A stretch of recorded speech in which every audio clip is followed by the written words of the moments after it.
જેતપુરમાં લવ જેહાદનો મામલો. જેતપુરમાં લવ જેહાદનો મામલો. જેતપુરના સિંધી સમાજની દીકરીને વિધર્મી યુવક ભગાડી લઈ ગયો. યુવતીના પિતા દ્વારા પોલીસ મથકે ફરિયાદ નોંધાવી હતી. છેલ્લા 25 દિવસથી પોલીસ કોઈ કાર્યવાહી કરી ન હોવાના આક્ષેપ. મોટી સંખ્યામાં મામલતદાર કચેરી ખાતે હિન્દુ સંગઠનો દ્વારા આવેદનપત્ર પાઠવ્યું.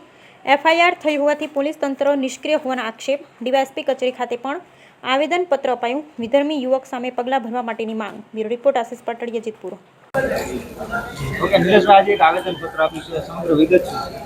હા, આજે જે આવેદનપત્ર આપવામાં આવેલ છે, સમગ્ર હિન્દુ સમાજ એકત્રિત થઈ અને આવેદનપત્ર આપેલ છે.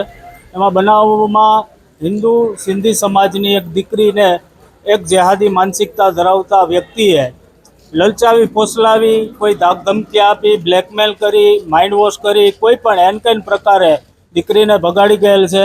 અને એ વાતને આજે 25 દિવસ જેવું થવા આવ્યું છે.